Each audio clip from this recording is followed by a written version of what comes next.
RDPC ne va pas se présenter aux élections. Le RDPC ne se présentera pas aux élections. Le RDPC a passé son temps à infiltrer les autres partis pour les diviser, pour les affaiblir. Voilà aujourd'hui que, sans infiltration, un membre du RDPC crie à l'imposture à l'intérieur du RDPC. Sortez, sortez. Si vous ne voulez plus que vos enfants qui terminent l'université aillent se faire casser le chez vous dans les bureaux pour avoir poste. Voilà donc les gens qui se mettent sur les plateaux de télévision et disent que le président Kanto et le MSC font la promotion du tchéléisme. Et Lindinobe, il y a quelques jours, a dit qu'il ne peut pas soutenir Maurice Kanto à cause de sa position sur le tchéléisme. Mais voici le RDPC. Un membre du RDPC dit qu'on doit combattre ce système où il faut soumettre les jeunes au service corporel, c'est-à-dire le wubisme. Ils soumettent les jeunes au wubisme. C'est de ça qu'il s'agit. Et nous allons écouter le commissaire Ebenet tout à l'heure, qui parle de cette culture de wubisme, de tchéléisme, instaurée par le RDPC, qui aujourd'hui envoie ses affidés sur les panels TikTok et Facebook pour dire aux gens que c'est nous qui soutenons les Shakiro et que nous sommes pour le tchéléisme. Le RDPC a passé son temps à monter les dissidences à l'intérieur des autres partis. Michel Doki s'est basé sur un mensonge pour essayer de disqualifier la candidature du président élu. Par contre, Léon Teller Onana ne se déclare pas candidat du RDPC. Mais il se base sur les textes du RDPC. Il cite l'article 17 des textes du RDPC qui invalide la présidence de Paul Biya depuis 2016. Parce qu'ils auraient dû tenir un congrès en 2016. Ils ne l'ont pas fait. Regardez bien la différence. Michel Doki s'est levé et a déclaré que le président Kanto ne pouvait plus être candidat à sa propre succession au MRC. Elle qui est juriste, elle a fait fi des textes du MRC. Par contre, Léon Teller Onana est allé jusqu'en justice pour faire respecter les textes du RDPC. On dit, qui tue pas l'épée, périt par l'épée. Pour le moment, le RDPC n'a pas de président national. Ce que je dis est statutairement vérifiable. Donc, pas de bureau national. Paul Biya est l'ancien président du RDPC. Statutairement, le RDPC n'a plus de président. Alors, l'article 17 de notre statut stipule que le RDPC devrait avoir un congrès et que lors de ce congrès, on doit élire un bureau national. Et ce bureau national, à l'intérieur de ce bureau national, nous avons le bureau politique et le comité central. Sauf que le dernier congrès en date est 2011. 2016 devrait avoir un autre congrès qui n'a pas eu lieu. On nous a fait savoir qu'il y a eu un groupuscule qui s'est réuni au palais de l'unité des Camerounais alors que nous avons un siège. Ils se sont réunis et ils ont décidé ad vitam aeternam de prolonger le mandat. Notons même que 2016 jusqu'en normalement 5 ans après, c'est-à-dire en 2021, on devrait avoir un autre congrès. En 2025, il n'y a pas de congrès. Et lorsque on demande, je pense avoir fait ce qu'il fallait faire pour amener les uns et les autres à la raison, mais rien. Donc, on est là en face d'un groupuscule qui veut conserver le pouvoir. Et aussi, nous, de notre côté, nous sommes une nouvelle génération qui refuse de se plier à cette anormalité-là. Alors, selon vous, qui, au sein du RDPC, est responsable de ce que j'appellerais ces manquements? Alors, je suis pas là pour faire la langue de bois parce qu'au Cameroun, on nous a habitués à dire qu'il y a un saint et qu'autour de ce sang-là, personne, les autres sont des diables, c'est lui le sang. Okay. Le président national, de fait, parce qu'il ne l'est plus, s'appelle M. Paul Biya. Donc, alors, Paul Biya est l'ancien président. Il est l'ancien président du RDPC. À partir du moment où son mandat arrive à expiration, il devient un ancien président. Pour le moment, le RDPC n'a pas de président national. Ce que je dis est statutairement vérifiable. Donc, pas de bureau national. Paul Biya est l'ancien président du RDPC. Statutairement, le RDPC n'a plus de président.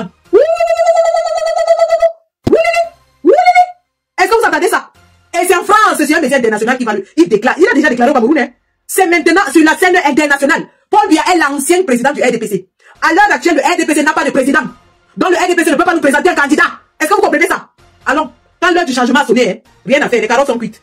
Et statutairement vérifiable. Donc, pas de bureau national, pas de comité central, pas de bureau politique valide. La seule issue, c'est pour ça que nous avons saisi le juge des référés justement en urgence, étant donné que nous avons une élection présidentielle en vue, il faut absolument que le juge nous permette de tenir un congrès qui donnera la légalité, que ce soit au parti, que ce soit également aux candidats que nous allons pouvoir présenter, pour éviter, au moins, même si on veut, on va gagner l'élection, ça peut être possible, encore qu'on va rentrer dans les détails si vous me permettez. Donc, l'objectif du juge ici, c'est de pouvoir nous donner un mandataire qui nous permettra d'avancer sur ce point-là. Monsieur Paul Biya est le président du RDPC, encore moins le comité central qui prend des mesures qui sont totalement hors contexte aujourd'hui. Donc illégal. Alors il y a une interprétation plurielle de vos tests, puisque vos camarades affirment autre chose. Je propose d'ailleurs qu'on regarde et puis on revient poursuivre notre entretien. Vous allez certainement vous circuler se référer aux fins de désignation d'un mandataire ad hoc en charge de la convocation et de la fixation de l'ordre du jour du congrès du RDPC, assigné au responsable par un de vous militant, pas moins que conseiller municipal de la commune de Bonatélé, j'ai nommé Léon Teller Onana. J'ai vu ça. Mais pour moi, c'est une blague. Il y en a qui se perdent quelquefois. Moi, je crois que celui-là, il fait partie de ceux qui se perdent. Et du coup, ces éléments de Taylor-là, je connais pas son nom, Onana. On n'a pas besoin, j'ai entendu, vous-même, vous avez regardé votre cas. Comment est-ce que la justice peut lui donner raison alors que le même juge a été nommé par le président de la République? On n'en arrivera pas là. Quand on va seulement lui demander quelle est votre qualité qui vous pousse vous appuyant sur vos statuts, rien d'autre, qui vous pousse à faire une telle démarche, ou très bien que lui-même, il va commencer à bébé. Et pour le communicant du RDPC, Patrick Riffoé, la démarche de Léon Teller-Onana n'a aucune chance d'aboutir. C'est la démarche d'un loup solitaire, ça ressemble davantage à un suicide politique qu'autre chose. Quand sa procédure va faire shit, il y aura très peu de gens pour l'accompagner, et je doute qu'il puisse être bien accueilli dans une autre formation politique s'il venait à être exclu du Rassemblement démocratique du peuple camerounais, ce qui n'est pas à exclure. On vient de voir, là, on dirait que les réactions de vos camarades de parti, ça prise un tout petit peu de mépris. Vous savez très bien que ceux qui gouvernent le Cameroun aujourd'hui... Alors, je vais faire une analogie. Il y a quelque temps, Michel Ndoki s'était levé et avait déclaré sa candidature à la tête du MRC. Rappelez-vous, il y a peu de temps, Michel Ndoki s'était levé et elle a déclaré qu'elle était candidate pour être leader du MRC. Qu'est-ce que nous n'avons pas entendu du RDPC? Le RDPC a tout dit. Michel Ndoki s'est basé sur un mensonge pour essayer de disqualifier la candidature du président élu. Par contre, Léon Teller-Onana ne se déclare pas candidat du RDPC. Salut les amis, aujourd'hui on dit stop aux tracasseries pour envoyer de l'argent à nos proches en Afrique. Il suffit juste de télécharger l'application TapTapSend. Et lorsque vous téléchargez l'application TapTapSend, lors de votre premier envoi, utilisez mon code promo NOSABI. NOSABI, N-O-S-A-B-Y, tout en majuscule. Et lorsque vous utilisez mon code promo, vous bénéficiez de 5 € si vous résidez du côté de l'Europe. Et si vous résidez du côté des États-Unis ou du Canada, vous allez bénéficier de 10 $. Avec TapTapSend, même étant couché sur ton lit ou dans ton lieu de service, n'importe où, il suffit juste de sortir ton téléphone. En 2 minutes seulement, tu as déjà envoyé l'argent à tes gens en Afrique. Et tous les envois coûtent 2 € seulement. Mais il se base sur les textes du RDPC. Il cite l'article 17 des textes du RDPC qui invalide la présidence de Paul Biya depuis 2016. Parce qu'ils auraient dû tenir un congrès en 2016. Ils ne l'ont pas fait. Regardez bien la différence. Michel Ndoki s'est levé et a déclaré que le président ne pouvait plus être candidat à sa propre succession au MRC. Elle qui est juriste, elle a fait fi des textes du MRC. Par contre, Léon Teller-Onana est allé jusqu'en justice pour faire respecter les textes du RDPC. On dit, qui tue pas l'épée, périt par l'épée. Le RDPC a passé son temps à monter les dissidences à l'intérieur des autres partis. Le RDPC a passé son temps à infiltrer les autres partis pour les diviser, pour les affaiblir. Voilà aujourd'hui que, sans infiltration, un membre du RDPC crie à l'imposture à l'intérieur du RDPC. Ah oui, ils sont en train d'avoir un médicament, un goût de leur propre médicament. Le RDPC a passé tout son temps à infiltrer les autres partis afin de les diviser, les affaiblir. Vous avez vu ce qu'ils ont fait avec l'UPC, avec Kodok. Vous avez vu ce qu'ils ont fait au PCRN. Vous avez vu ce qu'ils ont fait au SDF. Ils passent tout leur temps à infiltrer les autres partis afin de les diviser pour les affaiblir. Il y a une tentative de division du MRC en 2020 pour créer le grand MRC avec les Michel Ndoki dedans. Sauf que le plan avait été éventré par le brillantissime professeur Alain Fogué. C'est pour ça qu'il est en prison. Ce n'est que pour ça, c'est la seule raison pour laquelle le professeur Fogué est en prison.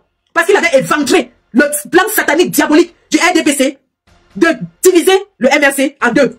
Et vous avez entendu les gens parler du grand MRC dans les réseaux. C'était un parti qui était déjà, l'autorisation attendait seulement. Ils attendaient seulement que le MRC aille aux élections législatives et municipales, ait des députés et des maires, et que ceux-ci décident qu'ils quittent le MRC et créent leur propre parti qu'ils allaient appeler le grand MRC. Voilà ça qui est en train d'arriver au RDPC où son propre militant dit que Paul Biya n'est plus président. Et il a raison. Il est allé en justice. On attend. Vous savez très bien que ceux qui gouvernent le Cameroun aujourd'hui, c'est une infime minorité de personnes qui s'est arrogé tous les pouvoirs. Maintenant, vous avez un ministre qui a la peine de dire quel est le prix d'une baguette, qui vous dit que le Camerounais moyen peut vivre avec 30 000 francs CFA.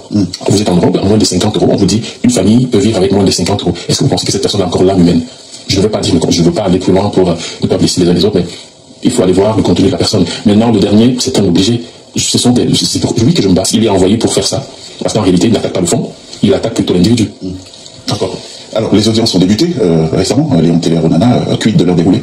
Nous avons en face de nous une organisation qui a toujours fonctionné dans le désordre. Pour une fois, nous leur opposons la règle. Et la dernière audience en date s'est soldée tout simplement parce que nous avons un RDPC qui peine à démontrer que le secrétaire général est capable d'ester en justice pour le compte du parti. C'est comme si aujourd'hui on vous dit que le premier ministre est le premier responsable du Cameroun alors qu'on est un président. C'est pareil, comme je vous ai dit tout à l'heure, qu'on a tendance à dire que le président c'est un saint et les autres sont des diables. Non.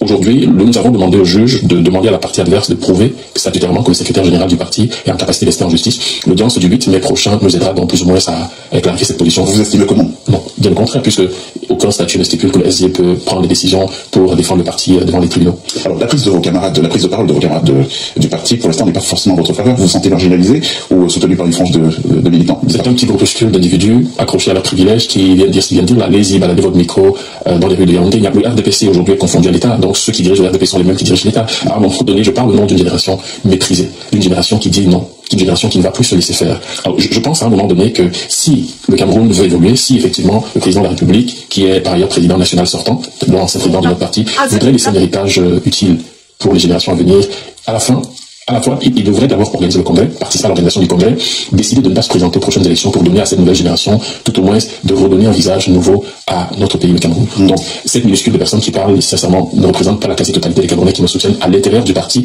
tout comme à l'extérieur, en fait. Alors, justement, vous faites bien en parler. La justice camerounaise est appelée à arbitrer dans une affaire qui met à l'index le RDPC, le parti au pouvoir. Vous pensez qu'elle peut sereinement arbitrer face à une mastodonte qui est réputée régner sans partage depuis bientôt un demi-siècle? Si cette justice camerounaise se rend compte que les magistrats, la carrière des magistrats elle-même, elle est bloquée, tout simplement parce que le conseil de la magistrature n'a jamais été, plus ou moins, c'est passé en dents de scie, c'est tenu, c'est en dents de scie. Au Cameroun, ça fait 5 ans, on parle. Voilà, donc, je pense que les magistrats qui sont en charge de notre affaire devraient se rendre compte qu'il a son nom à écrire, soit dans la poubelle de l'histoire, ou alors dans l'histoire régalienne, surtout comme les Mounioubé et les autres. Il doit avoir aujourd'hui, il a l'occasion, je vais le dire, de réduire la souffrance aux Camerounais en proposant justement de dire le droit et rien que le droit.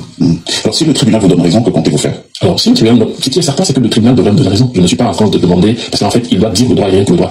Il y a le tribunal et il y a l'histoire. Si le tribunal est favorable à ce que nous posons comme vérité sur la table, ce qui va se passer, c'est que nous allons participer à la co-construction du Cameroun. Il y a des milliers et des millions de jeunes Camerounais qui attendent que ça et qui, peu importe l'issue de ce procès, affirmeront avec force et énergie l'intérêt pour un Cameroun nouveau. Et en cas d'échec, resterez-vous loyal au RDPC ou envisagerez-vous un autre chemin politique? Pourquoi vous voulez que je fuis le débat à l'intérieur? Je pense que c'est de l'intérieur qu'on chasse les démons. On les chasse pas lorsqu'on est sorti de l'église. Le RDPC jusqu'à preuve de contraire. Il faudrait arrêter cette façon de voir où il faut fuir dès qu'on vous bandit la porte, parce que je pense que c'est la question implicite que vous posez, que si jamais on a comme la justice entre guillemets aux ordres, si ça arrive, est-ce que je vais non, je ne partirai pas. Je vais mener ce combat jusqu'au bout, jusqu'à terme. Et je profite de cette occasion pour dire à la jeunesse qui nous écoute, au peuple camerounais méprisé, que nous irons jusqu'au bout. Du bon barbecue fait au charbon de bois. Ah oui, ça se passe au café restaurant Kilomètre C à Bruxelles tous les jours. Et jamais espoir. Le café restaurant Kilomètre C vous accueille tous les jours avec ses différentes spécialités africaines et plus précisément camerounaises, telles que le macabondolais, le héros, le concha, le meilleur barbecue fait au feu du charbon de bois, sans oublier le spécial week-end carreau. Le café restaurant Kilomètre 5 est ouvert de lundi à dimanche de 9h30 à XE. Nous sommes situés à l'avenue Clémenceau, numéro 50 1070 Anderlecht, Bruxelles.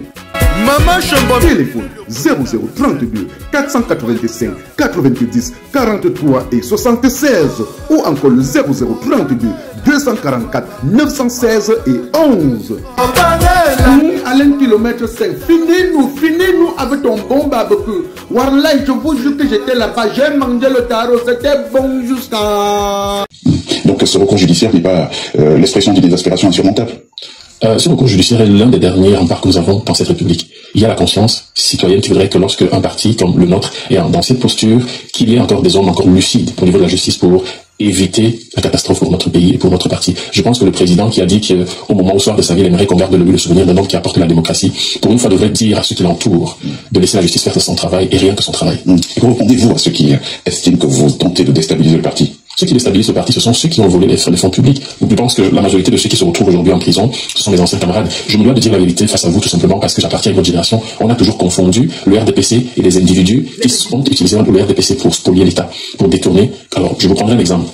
J'ai jamais été ministre, j'ai jamais été directeur général d'une société. Pas été en gestion. Oui, en gestion quelque part. Pourquoi je devais être comptable de ce que les autres ont fait? Il y a deux catégories de personnes au sein du RDPC. La première, c'est celle qui s'accroche à ses privilèges, c'est-à-dire c'est celle qui s'accroche aux prébendes, celle qui refuse de lâcher un peu plus pour le peuple, et notre génération qui refuse de rendre normal ce qui est normal, tout simplement comme le professeur Hubert Mandana disait, en précisant qu'au Cameroun, il était membre du parti, je vous rappelle, en disant que on a normalisé l'écart, on a écarté la norme pour normaliser l'écart. Aujourd'hui, le RDPC, en face, il y a deux choix. Soit le président meurt avec son histoire, c'est-à-dire rentre au village avec son histoire. Est-ce que vous voyez un avenir au RDPC après-hier? Si ce procès Si le droit est dit dans ce procès, le RDPC pourra avoir un avenir. Si la justice reste imbibée dans ce que nous connaissons tous au Cameroun, je ne pense pas que le RDPC aura un autre avenir que celui-ci.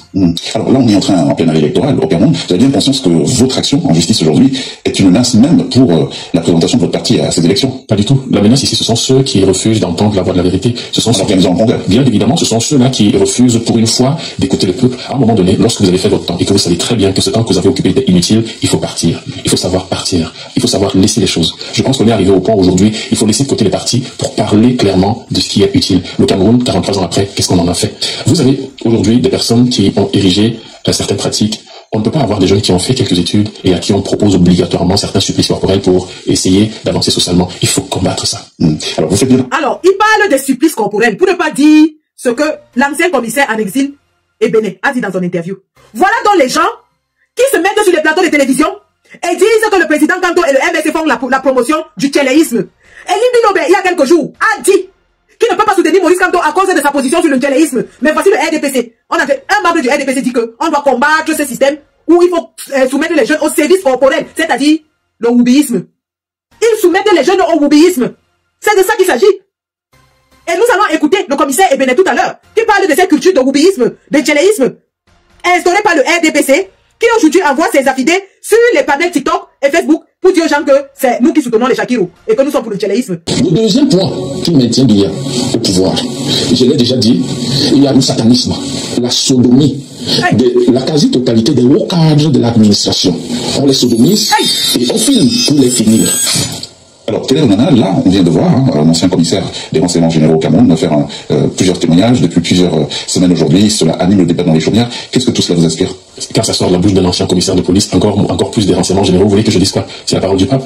Il vous dit la réalité, c'est justement notre combat. Vous avez des jeunes qui sont plus ou moins obligés de passer par ce canal-là pour pouvoir s'en sortir. Et c'est pour ça que je vous ai dit, le Congrès, parce que je vais mettre l'opposition de côté. Elle n'a pas dirigé le Cameroun. Ce sont mes camarades qui ont dirigé le Cameroun jusqu'à preuve du contraire. C'est pour ça que l'organisation d'un congrès au sein du RDPC permettra de démêler, de renvoyer le livret à la poubelle et de permettre à ce que ce genre de pratique cesse. Léon Télé, on en a lui-même dit que c'est l'heure de la finale. Il n'y aura plus de prolongation ni de tir au but. Prenons ces paroles et approprions-nous-les. Combattants, vous-même vous entendez ce qui se passe à l'intérieur du RDPC. À l'intérieur de la boîte de sardines. Les sardines sont en train de se bousculer dedans jusqu'à l'huile déborde et ça tombe au sol. Les sardines sont en train de bagarrer à l'intérieur de la boîte de sardines. Bagarre à l'intérieur de la boîte de sardines. Les sardines sont en train de se choquer à l'intérieur. Et eux-mêmes, ils disent à leurs militants que c'est l'heure de la finale. Il n'y aura plus de prolongation, ni de tir au but. Les gars, c'est l'heure de Maurice Kamto. Il n'y aura plus de prolongation ni de tir au but. Nous devons saisir l'opportunité qui se présente à nous maintenant. Le meeting du 31 mai à Paris, c'est l'occasion de montrer au monde entier, je dis bien au monde entier, pas seulement au Cameroun, pas seulement à l'Afrique, mais au monde entier, que Maurice Kamto est l'homme que tous les Camerounais veulent à la tête de notre État. Parce que nous n'aurons plus un autre homme comme lui, une autre occasion comme celle de 2025. Je répète, nous n'aurons plus un autre homme comme Maurice Kamto et une autre occasion comme celle de 2025. Pourquoi 2025 spécial? Paul Biya est affaibli, il est vieux, et il n'est même plus légitime. Paul Biya est affaibli, il est vieux, il n'est plus légitime ni légal. À l'intérieur du RDPC, c'est la guerre. Les Camerounais en ont marre. Les Camerounais dans leur entièreté veulent le changement. Tous les ingrédients sont là. Toutes les pièces du puzzle se mettent en place. Des voix commencent à s'élever. Même à l'intérieur de la boîte de sardines. Vous voyez Marc Caillou qui lance les cailloux à son ancien show. Marc Caillou qui lance les domondomos à boulet rouge. Marlène Voutou qui lance les domondomos. La bagarre à l'intérieur de la boîte de sardines. Les sardines sont en train de bagarrer. L'huile de la sardine déborde. Donc, c'est notre moment, les gars. Je rappelle à ceux du Canada, États-Unis, Australie, Afrique, qu'il n'y aura pas un autre meeting en diaspora que celui du 31.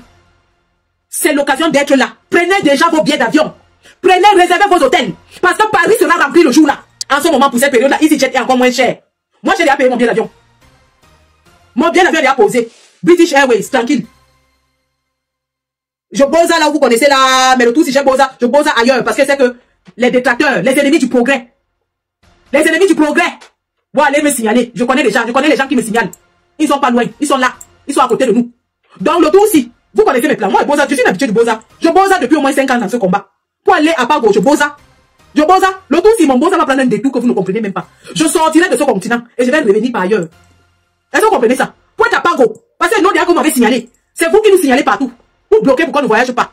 Mais je vous dis, je suis en train de vous donner les indices. Je crois que vous allez pouvoir contrôler les plus de 500 vols British Airways à travers le monde. Mais je vous dis que je voyage avec British Airways. Et je sors de ce continent, je vais ailleurs, avant de revenir. Allez me chercher. Mpa. Chouagnambongue. Allez me fouiller, comme une aiguille dans une boîte de foin. Vous n'allez jamais nous attraper. Vous n'allez jamais nous attraper. Nous avons les plans de ça. Donc les gars, c'est le Mami Pi, le Mami Wata, la fin des temps du meeting. Je dis bien que la fin des temps. La fin des temps du meeting. Je ne vous donne pas encore les artistes qui vont performer sur le podium. La liste des artistes, c'est le Mami Wata, c'est le Mami Pi, c'est le Lelele. Celui qui n'est pas là a raté sa vie. Celui qui n'est pas là, le 31 mai à Paris, a raté sa vie. Il ne sait pas ce qu'il cherche. Parce que voilà l'occasion pour vous les gars. Parlons doucement mais parlons bien. Vous qui allez investir au 237. On arrache vos biens. Tous les jours, vous venez nous poster les vidéos ici. Oh, c'est public, on m'a escroqué. Oh, c'est public, on m'a arnaqué. Oh, j'avais acheté le terrain, quelqu'un est venu entrer sur ça, il a pris. Oh, j'avais fait ceci, on a escroqué. Voici le moment pour vous. De vous lever pour qu'on ne vous escroque plus. Au port, aux aéroports, vos terrains. Vous de la diaspora qui partez investir au pays. Et quand vous donnez le choco, même avec le choco, on vous mange, on vous enferme. Voici votre seul espoir. C'est l'homme là. Votre seul espoir, c'est cet homme. Sortez oh. Sortez oh. Hein. Vous, qui partez mourir dans les hôpitaux, parce qu'il n'y a même pas la nivaquine, parce qu'il n'y a même pas un glucosé, il n'y a même pas la perfusion. Vous qui enterrez les gens tous les week-ends, les voitures sont remplies à l'ouest parce que les gens meurent dans les hôpitaux. Vous qui envoyez l'argent pour enterrer vos gens chaque week-end au Cameroun. Voici l'occasion. C'est lui. C'est lui votre seule chance. C'est lui votre seul espoir. Une journée dans votre vie ne va pas vous tuer. Sortez. Sortez. Il y aura la foule, n'ayez pas peur. Il y aura du monde. Il y aura un monde fou, donc personne ne va vous voir. Mettez même la casquette si vous avez peur qu'on vous voit. Mettez les lunettes de soleil si vous avez peur qu'on vous voit. Mettez le large bord si vous avez peur qu'on vous voit. Mais sortez. Sortez oh. Sortez oh. Sortez seulement. Vous, qui enterrez les gens, qui sont écrasés sur les routes du Cameroun tous les jours. Absolument, Douala Yaoundé. Moi-même, j'ai perdu mon père là-bas. Boumyebel. Falaise de temps. Vous, qui faites 10 heures de temps, Douala Yaoundé. Parce que l'autoroute qui avait commencé il y a 15 ans n'a même pas encore 50 km. Sortez oh. Sortez oh. Sortez. C'est le 31 mai à Paris. C'est là-bas que tout va se jouer. Parce que nous vous disons que le RDPC ne va pas se présenter aux élections. Le RDPC ne se présentera pas aux élections. Vous avez suivi Léon Teller Onana. Ils n'ont pas de président. Ils n'ont pas de programme. Ils n'ont pas de congrès. Ils n'ont rien. Et pour détourner votre attention, ils vous disent que Maurice Kamto ne peut pas être candidat parce qu'il n'a pas d'élu. Et tous les autres 20 candidats qui sortent tous les jours là, ils ont les élus. Ils ont les élus. Timban Bomo a les élus. Mais il est candidat, personne ne questionne sa candidature. Personne ne questionne la candidature de Timban Bomo, non. C'est celle de Maurice Kamto que tous les jours, on chante sur les plateaux de télévision. Oh, il ne sera pas candidat. Oh, il ne sera pas candidat. Oh, il ne sera pas candidat. Donc, parmi les 20 candidats qu'il y a au Cameroun, là, il n'y a personne d'autre qui intéresse les médias et l'opposition et le pouvoir. Rien que Maurice Kamto. Vous comprenez pas quoi? Vous comprenez pas quoi? Naï. C'est l'homme de la situation. C'est l'homme de l'heure. C'est l'homme du changement. C'est l'homme de la renaissance.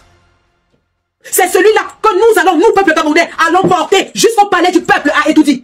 Et avant de l'installer dans ce palais, nous allons exorciser tous les démons. Parce qu'il y a des démons dans ce palais. Il y a des cadavres dans ce palais. Il y a des squelettes dans ce palais. Il y a même des esprits maléfiques qui sont en train de rôder dans ce palais. Beaucoup de gens ont été tués dans ce palais. Paix à l'âme de Roger Moutazeux. Tonton, repose en paix. Paix à l'âme de maman Jeanne Bia, qui avait demandé à son mari de partir. Lorsqu'elle a vu qu'ils avaient vidé les caisses de la SCB, elle lui a dit, Uncle Lan, Anomouam, Uncle Luk, Biti Yaboui, Binon Yaboui, Bitam que, Biko Wan. Anom Zabi que. Le type est parti à un sommet. Et il a laissé les ordres que, à son retour, il ne veut pas la trouver. Le boulot a été fait. Maman repose en paix. Ce n'est pas pour rien que vous voyez dans ce palais, les enfants palapala, les autres fumeurs de diap, les autres lélé, les autres se disent dans cette maison-là, aucun enfant ne peut réussir. Parce qu'il y a le karma dans ce palais. La vérité a commencé par être établie par Bala Angounou. Et Bala Angounou, qui était le petit ami, d'après lui-même, de Paul Biya. Lui-même qui se définissait comme le petit ami de Paul Biya. Il a sorti 2 livres où il nous a relaté tout ce qui se passait dans ce palais. Comment ils allaient enterrer des vierges vivantes au bord de la Dibamba la nuit. C'est inscrit dans ce livre. Comment ils buvaient le sang. Et vous avez entendu les révélations de Marcel Bénet. Je vais vous les faire écouter. Si vous n'avez pas entendu, nous allons les écouter. Et vous allez comprendre que nous vivons dans un régime satanique de magico-anal, comme l'avait dit Charles Ateba Eyene. Quand Charles Ateba Eyene parlait du magico-anal, ils l'ont traité de fou. Ils ont dit qu'il était fou. Aujourd'hui, vous avez entendu Léon Télé parler des services corporels. Il utilisait une tournure langagière pour nous dire qu'on casse les boules des garçons dans le RDPC. Il utilisait une tournure langagière pour nous dire qu'on casse le chéoul des garçons dans le RDPC. Maintenant, écoutons Marcel Bénet. Vraiment, si vous voulez que le Cameroun continue de rester dans l'obscurantisme, si vous voulez que le Cameroun continue de rester dans l'air de la médiocrité entretenue par l'obscurantisme, ne sortez pas. Mais si vous savez que l'heure a sonné, sortez, sortez. Si vous ne voulez plus que vos enfants qui terminent l'université aillent se faire casser le chéoul dans les bureaux pour avoir un poste, sortez. Salut les amis, aujourd'hui on dit stop aux tracasseries pour envoyer de l'argent à nos proches en Afrique. Il suffit juste de télécharger l'application TapTapSend. Et lorsque vous téléchargez l'application TapTapSend, lors de votre premier envoi, utilisez mon code promo NOSABY, N-O-S-A-B-Y, tout en majuscule. Et lorsque vous utilisez mon code promo, vous bénéficiez de 5 € si vous résidez du côté de l'Europe. Et si vous résidez du côté des États-Unis ou du Canada, vous allez bénéficier de 10 $. Avec TapTapSend, même étant couché sur ton lit ou dans ton lieu de service, n'importe où, il suffit juste de sortir ton téléphone. En 2 minutes seulement, tu as déjà envoyé l'argent à tes gens en Afrique. Et tous les envois coûtent 2 € seulement. Tout le monde te souhaite, joyeux anniversaire. Tout le monde te souhaite.